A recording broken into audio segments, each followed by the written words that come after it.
Hi everybody, this series of videos is going to cover the idea of ATP, which is adenosine triphosphate, cellular respiration, and something called photosynthesis. And it covers quite a few Sunshine State standards.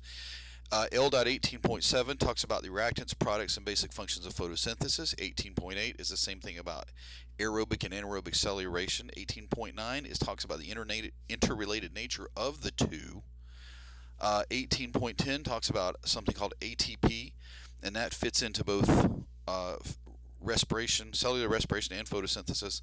And finally, 1811 we threw in there because there's a quick part in discussing how enzymes, because all this is controlled by enzymes, and there's this quick part in there about how enzymes are affected.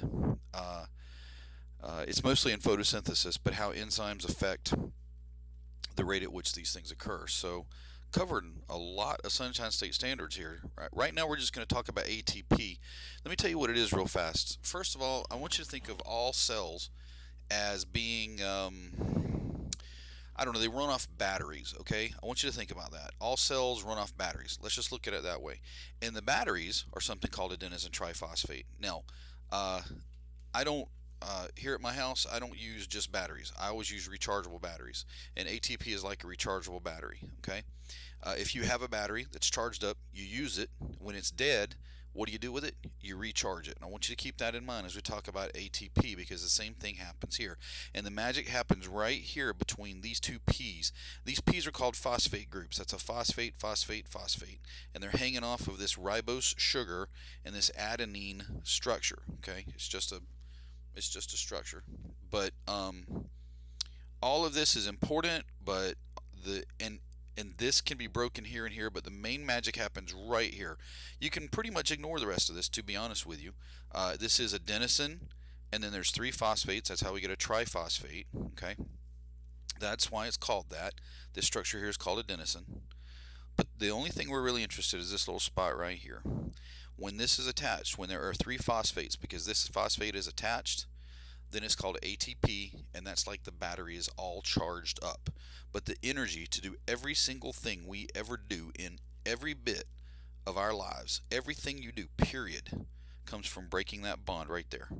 When you break that bond between that phosphate and that phosphate, it releases the energy from the molecule, and your body uses it to do things. Raise your arm, you're going through bunches of ATP right now.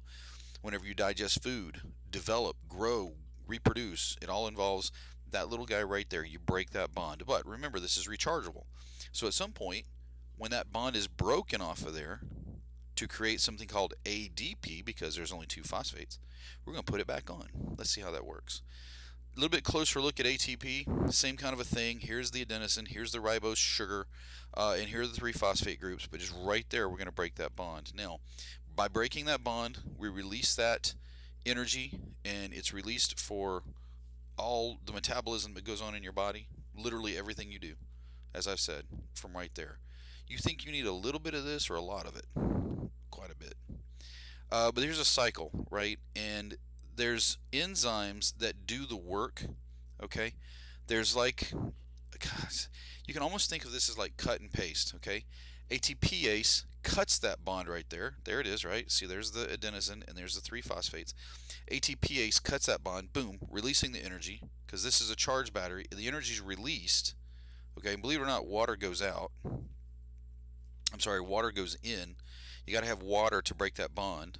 And when you're done, look, you have an adenosine with two phosphates. What do you think that D stands for?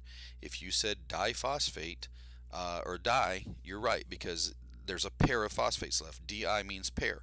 So now I have an adenosine with two phosphates. That's ADP.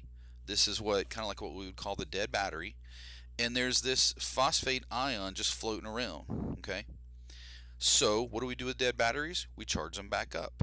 And that requires an enzyme called ATP synthetase. And ATP synthetase is like paste. It takes this thing and pastes it back on. Now, to be clear, energy comes out here that our body uses. This happens everywhere in the cell.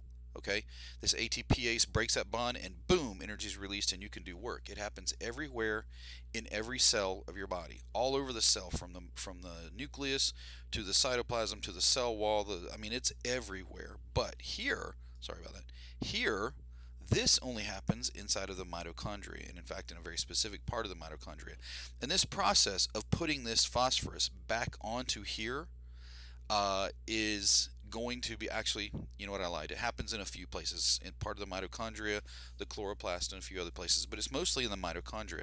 And this process of putting this phosphate back on here using ATP synthetase is kind of the point of what we're going to talk about today. So we're going to focus on putting this phosphorus back on here in a little while when we get to cellular respiration. Okay. It's made in both. Now, ATP is both made during photosynthesis and cellular respiration.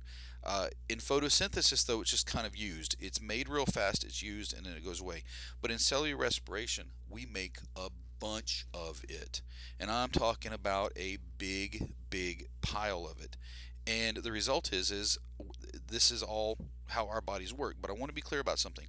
Whereas photosynthesis only occurs in cells with a chloroplast, mostly plants or blue-green algae or just a few other microscopic organisms right here. Okay, cellular respiration and breaking that ATP and making that ATP occurs in every single organism on Earth.